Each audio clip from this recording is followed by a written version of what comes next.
Ketika seseorang meletakkan tangan di tempat yang sakit, itu ada manfaatnya gitu. Dan nanti kita jelaskan secara ilmiah, ya. Jadi ilmiahnya bagaimana? Jadi ini bukan mistis. Ya, ini ilmiah. Ini saya sudah buat ya alur-alurnya.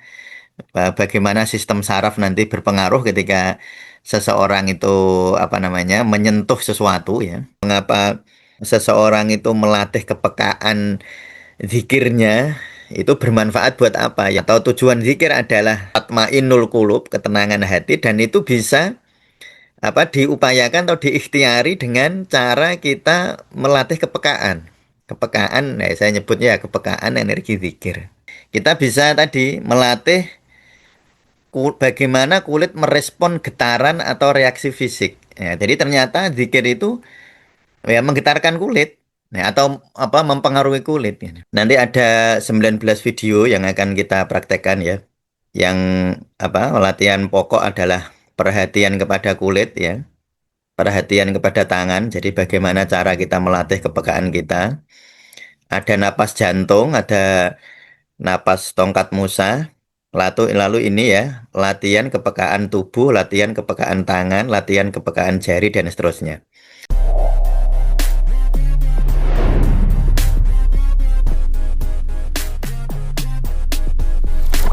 Assalamualaikum warahmatullahi wabarakatuh. Bismillah, alhamdulillah, Allahumma salli wa sallim ala rasulillah Muhammad ibni Abdillah. Baik teman-teman semua, ya. Kali ini saya akan memberikan landasan-landasan pemikiran atau apa landasan-landasan ilmiah ya. Mengapa pelatihan kepekaan energi zikir itu penting ya. Jadi mengapa pelatihan kepekaan energi zikir yang insya Allah akan apa namanya akan kita apa lakukan ya. Jadi tanggal 16 Agustus sampai 6 September ya selama 21 hari. Nanti kita akan latihan kepekaan energi zikir. Nanti ada 19 video yang akan kita praktekkan ya. Ya ada cara relaksasi ini cara saya kira sederhana. Lalu nanti yang apa latihan pokok adalah perhatian kepada kulit ya. Perhatian kepada tangan. Jadi bagaimana cara kita melatih kepekaan kita. Ada napas jantung, ada napas tongkat Musa. Lalu ini ya, latihan kepekaan tubuh, latihan kepekaan tangan, latihan kepekaan jari, dan seterusnya. Nanti kita akan latihan itu. Nah, sekarang saya akan menjawab mengapa ini penting. Nah, ini saya kira yang hal semacam ini harus kita pahami dulu, sehingga nanti ketika teman-teman, ya ini yang sudah mendaftar sudah banyak ya. Sudah lebih dari 20 kayaknya, ya. Kita akan latihan ya, bagaimana melatih kepekaan energi zikir dalam pelatihan selama 21 hari nanti ya. Nah, lalu kita sekarang berpikir atau menjawab, saya akan menjawab mengapa ini penting ya. Ada apa namanya hal yang sangat perlu untuk saya sampaikan ya. Jadi ada hal yang sangat perlu saya sampaikan, yakni istilah resonansi somatik ya. Nah, jadi begini, di dalam surat Az-Zumar ya, surat Az-Zumar, nah, ayat 23 ini adalah apa namanya landasan nakliyah dari kepekaan energi zikir ya. Mengapa kok ini penting ya? Jadi mengapa kepekaan energi zikir itu penting? Nah, saya akan bacakan ya. Ini sebenarnya sudah saya baca kemarin, tapi saya di podcast kali ini saya ingin mempertegas kembali ya. Saya jelaskan secara ilmiah alurnya bagaimana ya. Alur dari pikiran kita sehingga oh saya ikut pelatihan 21 hari kepekaan energi zikir itu fungsinya demikian gitu. Nanti kira-kira nanti harapannya demikian. Nah, Allah dawuh di dalam ayat Al-Qur'an di dalam surat Az-Zumar ya, Allahu nazzala ahsanal hadisi kitabam mutasabihan masaniyya taqsairu minhu juludul ladzina yakhshawna rabbahum summa talinu juluduhum wa qulubuhum ila dzikrillahi dzalika hudallahi yahdi bihi man yasha wa may yudlilillahu fama lahu min had ya. Jadi ini adalah ayat Al-Qur'an ya. Coba kita perhatikan ya. Yang barangkali teman-teman belum di podcast kemarin mungkin belum sempat menyaksikan dan memahami ya. Jadi begini, gemetarlah karenanya kulit. Nah, ada istilah kulit ya. Orang-orang yang takut kepada Allah, taksairu minhu juludul ladzina yakhshawna rabbahum. Ya, taksairu minhu juludul ladzina yakhshawna rabbahum. Gemetarlah kulit orang-orang yang takut kepada Allah. Perhatikan ya, ada kata-kata kulitnya. Nah, ini nanti sangat penting sekali di dalam kepekaan energi zikir. Coba perhatikan lagi. Summa talinu juluduhum wa qulubuhum ila zikrillah. Nah, ini ya. Kemudian menjadi tenanglah kulit dan hati ya, dan kolbu. Nah, perhatikan lagi kulit. Nah, ini sekali lagi kulit. Maka ini gambar PPT-nya ini gambar sel kulit ini. Ya, perhatikan ya. Jadi ini kulit ya. Jadi betapa pentingnya kulit sebagai semacam indikasi. Menjadi semacam indikasi atau tanda bahwa seseorang itu ketika berzikir itu ya sensasi yang dirasakan di kulit gitu.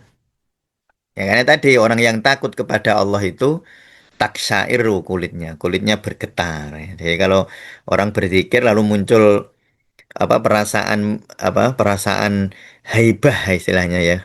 Menyadari kehebatan Allah itu bisa merinding taksairu minhu juludul ladzina yakhsauna rabbahum.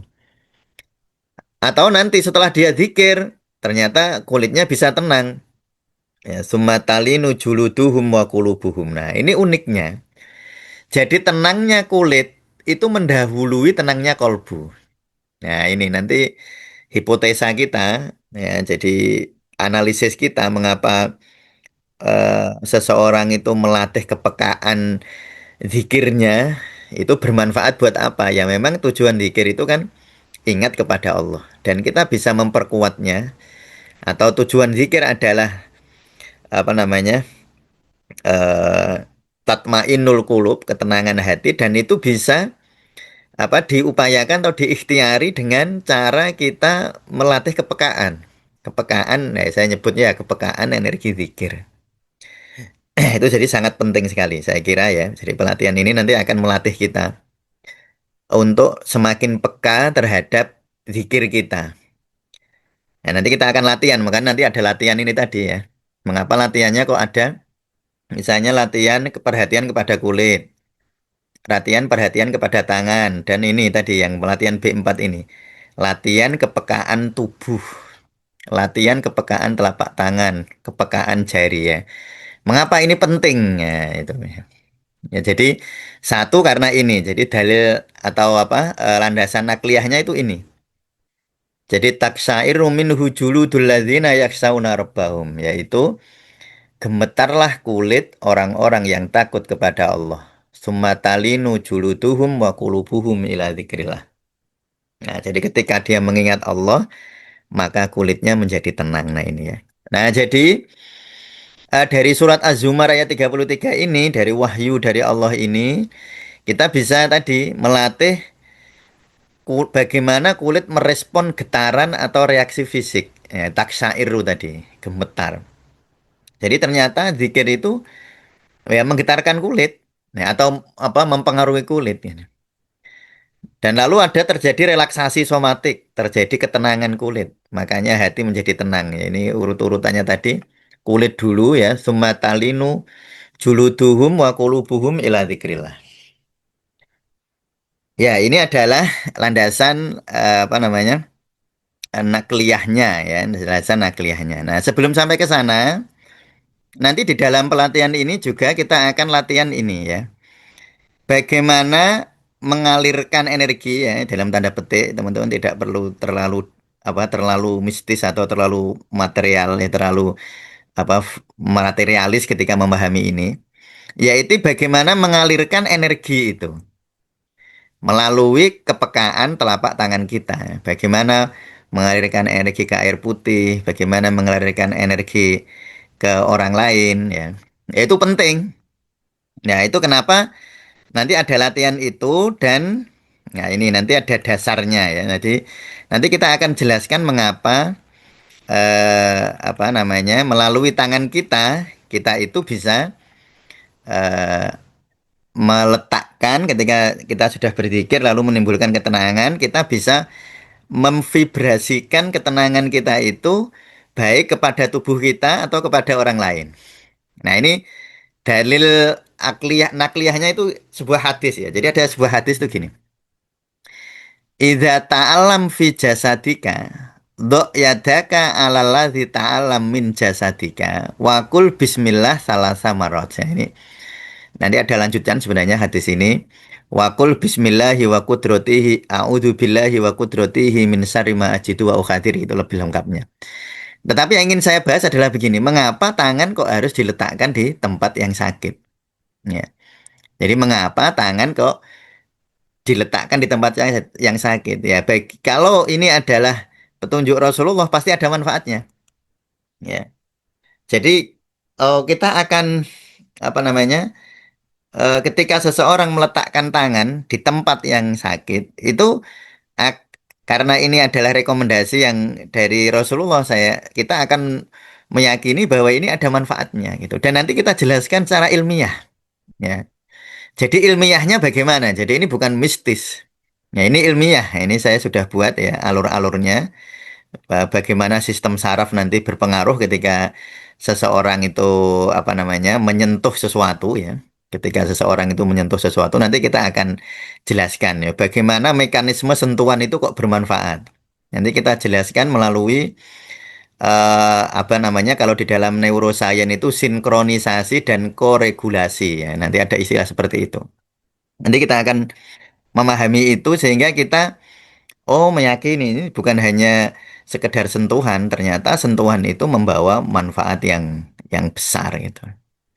Nah, jadi nanti kita akan latihan seperti itu ya. Jadi di pelatihan kepekaan energi zikir kita akan melatih ya, memvibrasikan ya energi zikir kita ya kepada tubuh yang sakit, tubuh kita yang mungkin mengalami gangguan tertentu atau ke orang lain. Apakah itu bermanfaat? Ya, kalau kita melihat hadis ini, kita yakin bahwa itu bermanfaat. Tetapi barangkali kita perlu ya sebagai kemantapan hati, ya itu kita perlu untuk menganalisis mekanismenya. Jadi kira-kira itu mekanismenya bagaimana, ya. Nah itu makanya nanti ada latihan itu, ya, ada latihan untuk di dalam pelatihan ini latihan untuk mengalirkan energi ke tubuh yang sakit atau mengalirkan energi kepada orang lain. Nanti kita analisis secara ilmiah. Sekali lagi, di Tasawuf Indonesia kita mendasarkan diri kepada analisis-analisis ilmiah. Ya. Itu yang misalnya contohnya sederhana ya. Misalnya kemarin sudah saya singgung.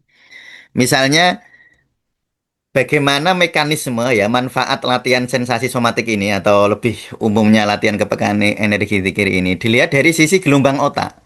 Dari sisi gelombang otak itu bagaimana sih analisisnya? Ya, ketika seseorang itu lebih peka terhadap sensasi tubuhnya. Nah, itu ternyata ketika orang lebih peka di dalam sensasi fisiknya ketika dia berzikir atau sensasi somatik ketika dia zikir itu akan memperlebar gelombang alfa. Jadi akan meningkatkan gelombang alfa dan gelombang alfa itu adalah gelombang relaksasi di dalam tubuh kita. Ya, tentu nanti ada beberapa kasus yang ya karena kita melakukan pelatihan ini sudah beberapa kali ya. Nah, yang online ini 2 kali ini ya. Jadi ini pelatihannya nanti akan dilangsungkan full online ya. Jadi teman-teman dari mana saja boleh bisa mengikuti ya. Jadi full online nanti videonya akan apa kita kirimkan ya di dalam grup pelatihan ya untuk latihan ini tadi. Jadi kalau orang gelombang alfanya melebar, maka dia akan mengalami relaksasi yang dalam. Nah, kalau nanti relaksasi yang dalam itu apa yang terjadi?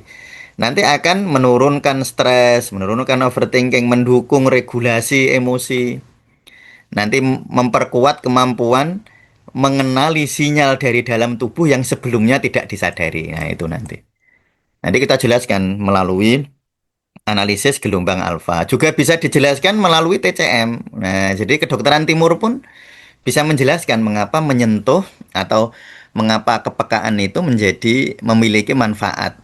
positif ya bagi tubuh dan emosi serta tentu saja spiritualitas ya. Nanti kita akan belajar ya tentang analisis atau mekanisme-mekanisme ilmiah. Mengapa kok begitu? Mengapa menyentuh itu ketika kita menyentuh seseorang dan pada saat itu kita begitu damai, energi zikir kita ya, kita sangat positif gitu, mengapa itu berpengaruh ke orang lain. Dan itu bisa dijelaskan ya. Dijelaskan secara ilmiah dari apa namanya kalau dalam bahasa neuroscience itu koregulasi atau sinkronisasi nanti. Ada istilah sinkronisasi. Jadi kita tidak membahasnya dari sisi-sisi mistis ya. Oh kalau ini saya memegang orang lain nanti akan ada getaran, ada energi apa yang mengalir ya enggak. Ya saya tidak menafikan mau misalnya ada orang menjelaskan seperti itu saya enggak akan menyalahkan. Karena itu dibilang salah ya belum tentu, dibilang benar ya belum tentu ya kita anggap sebagai informasi. Tetapi kalau di tasawuf Indonesia nanti kita akan ya menjelaskan model-modelnya ya. Proses biologisnya, mengapa kok menyentuh itu bermanfaat ya. Mengapa apa namanya berzikir meningkatkan kepekaan energi zikir kita itu kok bermanfaat. Kita itu nanti akan menjelaskan itu. Nah, itu nanti ada penjelasan-penjelasan ilmiahnya ya. Nah, jadi kalau kita memahami penjelasan ilmiahnya, maka insya Allah manfaatnya akan jauh lebih besar daripada yang belum memahaminya. Nah, sekarang begini. Sebelum kita masuk ke hal-hal rinci seperti tadi ya, termasuk hal rinci itu tadi tentang bagaimana kepekaan energi zikir ini mempengaruhi gelombang otak, mempengaruhi sistem saraf, mempengaruhi sistem regulasi atau koregulasi, sistem apa apa namanya, sistem dalam tanda petik pertemuan antara yang menyentuh dan disentuh tadi kok bermanfaat itu memangnya gimana caranya gitu. Nah, tapi sebelum itu saya akan menjelaskan dulu ya akar embriologi. Mengapa kulit dan sistem saraf itu berhubungan? Jadi tadi pertama kita sudah mengatakan bahwa tujuan dari pelatihan ini adalah meningkatkan kepekaan. Ya, meningkatkan kepekaan energi zikir kalau kita nyebutnya ya. Jadi kepekaan apa? Kepekaan tubuh kita terhadap zikir-zikir yang kita baca. Jadi kalau teman-teman misalnya membaca la haula wala quwata illa billah, teman-teman bisa nggak merasakan kepekaan kulit waktu membaca itu? Merasakan sensasi kulit saat membaca itu. Ketika teman-teman membaca la ilaha illallah, teman-teman bisa nggak merasakan sensasi di kulit ketika membaca la ilaha illallah. Walaupun tetap perlu dibatasi, tujuan zikir itu bukan sensasinya. Tetapi sensasi menunjukkan tadi ayat Al-Quran tadi. Ya, jadi dia bisa menjadi tanda. Jadi ketika orang takut, kulitnya bergetar. Ketika orang apa zikir kepada Allah, talinu juluduhum wa kulubuhum. Kulitnya menjadi tenang. Mengapa demikian? Nah, jadi sekarang ada dasarnya. Mengapa demikian? Nah, sebenarnya teman-teman, kulit dan sistem saraf ya itu dulu asalnya sama. Jadi di dalam sistem embriologi, embriologi itu maksudnya waktu apa setelah terjadi pertemuan sel telur dan sperma, maka terjadi proses embriologi ya. Nah, dulu itu ada namanya ektoderm, jadi semacam lapisan ya. Ada lapisan dalam namanya endoderm, ada lapisan tengah mesoderm, ada lapisan luar namanya ektoderm. Dan rupanya, loh ini rupanya, dari asal yang sama ini menghasilkan dua hal, yaitu otak dan sumsum tulang belakang, dan menghasilkan epidermis, indera perasa, dan rambut. Jadi artinya kulit kita ini, indera perasa kita ini, indera peraba kita ini, itu asalnya sama dulu dengan sistem saraf. Sehingga dikatakan bahwa kulit adalah perpanjangan sistem saraf. Jadi saya ulangi, kulit adalah perpanjangan sistem saraf. Nah, jadi kalau sekarang dipahami seperti ini ya. Misalnya di kulit itu ada reseptor disentuh misalnya kita ya. Namanya mekanoreseptor. Sentuhan diterima oleh reseptor mekanis. Lalu akan ada serabut saraf aferen namanya yang menerima lalu nanti dilanjutkan ke otak. Nanti akan menghasilkan emosi dan fisiologis tertentu. Ya, udah. Mengapa demikian kita jelaskan apa akan kita jelaskan. Ya. Mengapa kok bisa demikian? Nanti ada penjelasannya ilmiah. Ya, jadi ketika teman-teman tubuhnya makin peka, ketika zikir tadi bisa merasakan merindingnya kulit, bisa merasakan sensasi somatik, ya ada. Tapi nggak boleh berlebihan ya. Nanti kita akan itulah pentingnya kita latihan karena bisa saja terjadi orang hipersensitif dan itu agak beresiko. Nah, sehingga apa perlulah diskusi yang lebih dalam. Nah, sehingga satu kita tidak terjebak kepada sensasi. Yang kedua, kita bisa menggunakan sensasi itu sebagai wasilah. Nah, itu sebenarnya kepentingannya ya di situ itu. Jadi ketika ada sebuah sentuhan ya kita masuk ke tadi mengapa kok harus disentuh itu. Itu akan mengaktifkan serabut saraf di dalam kulit kita yang disebut C tactile biasanya disebut begitu akan merangsang oksitosin. Nah, ini hormon cinta dan rasa aman dan seterusnya. Itu misalnya kalau di akupresur juga begitu. Ya, atau dengan napas nanti. Nanti kita banyak latihannya adalah melalui pernapasan ya. Jadi nanti untuk meningkatkan sensasi kita nanti menggunakan nafas dua setengah ya. 2,5 detik, 2,5 detik.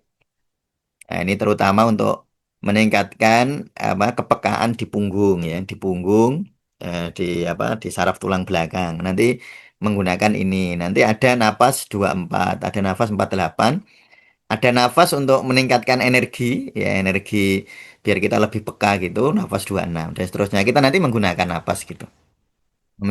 Menggunakan teknik-teknik pernapasan. Ya, itu ya.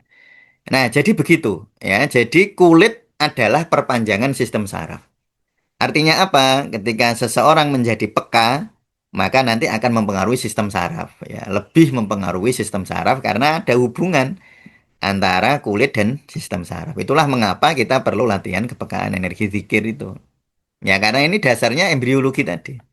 Jadi secara embriologi kulit dan otak kita itu berasal dari satu sumber yang sama sehingga secara logika tentu mereka berkomunikasi karena sumbernya sama atau lebih mudah berkomunikasi. Misalnya saya sama mas saya tentu lebih mudah berkomunikasi karena sumbernya ya ibu sama bapak, sumbernya sama. Kita punya hubungan lebih intim tentu saja, punya hubungan lebih erat dengan sesuatu yang sumbernya sama. Nah, sehingga nanti punya implikasinya gitu. Setiap sentuhan pada kulit adalah komunikasi langsung dengan otak. Jadi setiap sebenarnya saat kita melatih kepekaan energi zikir ini sebenarnya kita sedang melatih komunikasi kita dengan otak, bukan hanya dengan kulit, tapi dengan otak. Ya ini dasarnya. Melalui kulit kita dapat mempengaruhi emosi, persepsi, dan sistem saraf otonom. Nah, mempengaruhi kulit. Ya, tentu jika tidak berlebihan ya. Ya, tentu jika tidak berlebihan. Inilah dasar ilmiah dari pelatihan kepekaan energi zikir itu yaitu. Jadi begitu ya. Mengapa demikian itu akar embriologi namanya. Itu demikian dan terjadilah seperti ini karena kulit dan otak itu asalnya sama, mereka hubungannya sangat erat. Bukan berarti otak nggak berhubungan dengan organ lain, tentu berhubungan ya. Tetapi hubungannya yang lebih erat ya dengan kulit karena kulit memiliki akar embriologi yang sama. Nah, nanti kita akan menggunakan napas ya sebagai penghubung istilahnya atau katalisator lah untuk mempercepat ya hubungan antara otak dan kulit kita. Ya, jadi kulit ya, nanti ya berhubungan dengan pernafasan nanti akan lebih mudah terhubung dengan otak ya.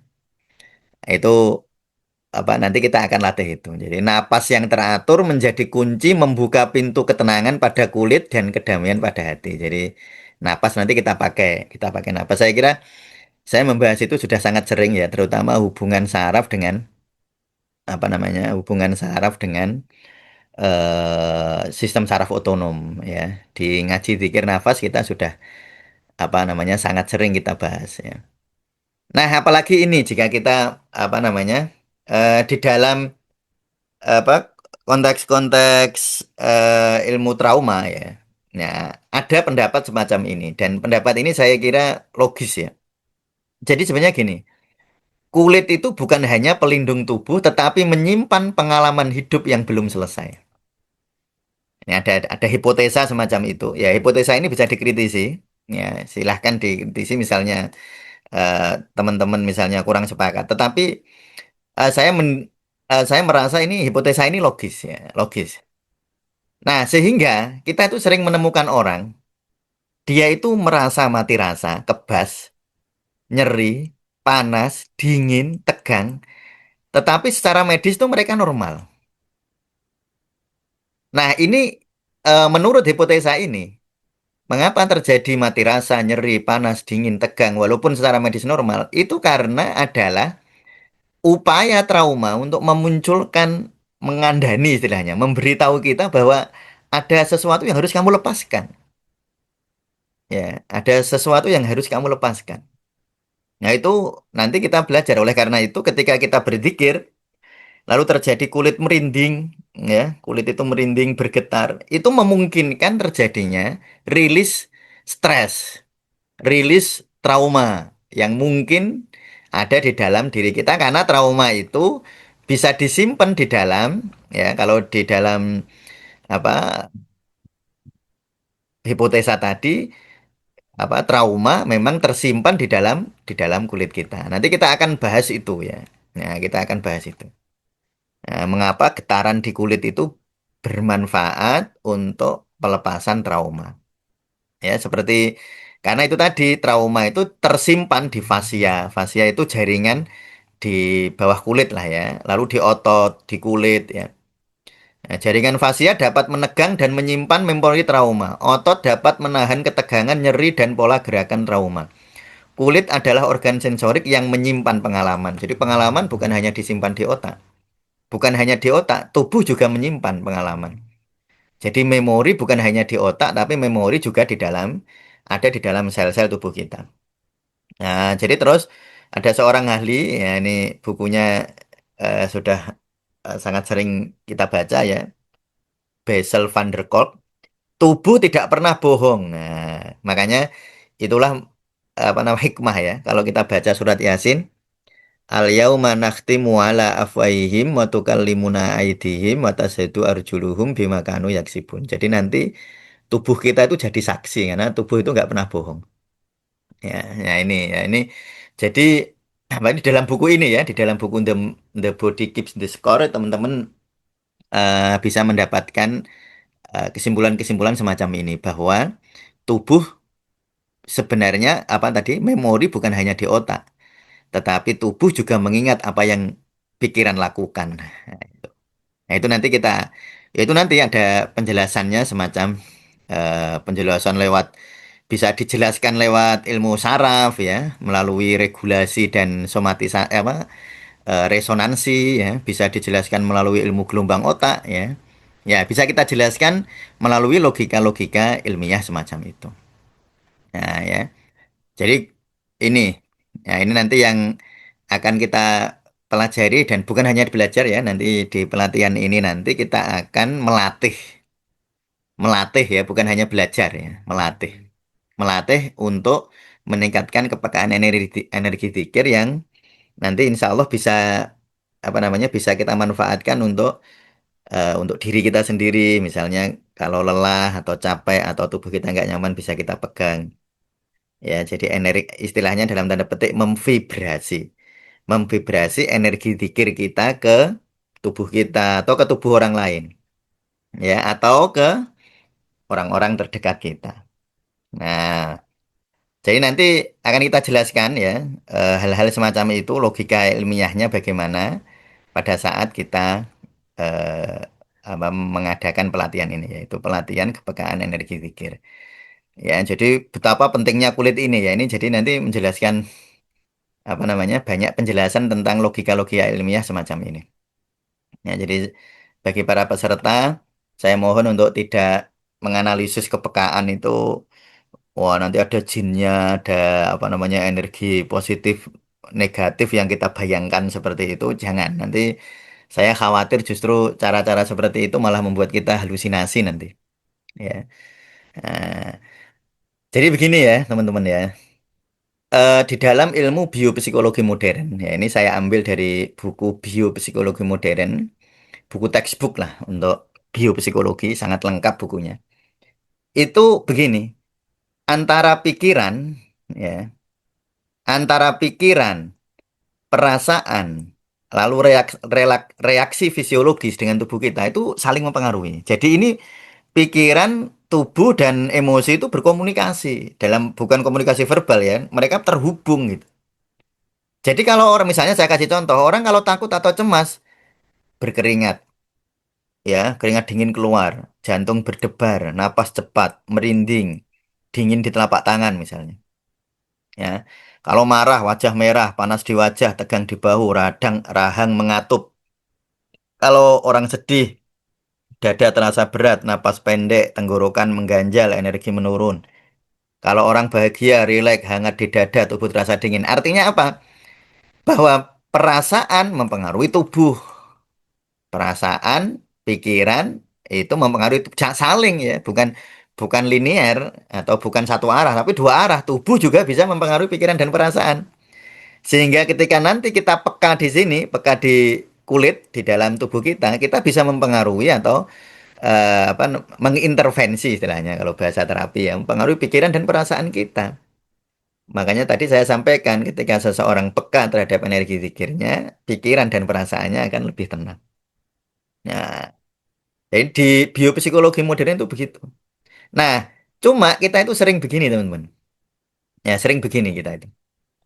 Eh, ada banyak orang yang eh, sering menekan emosinya.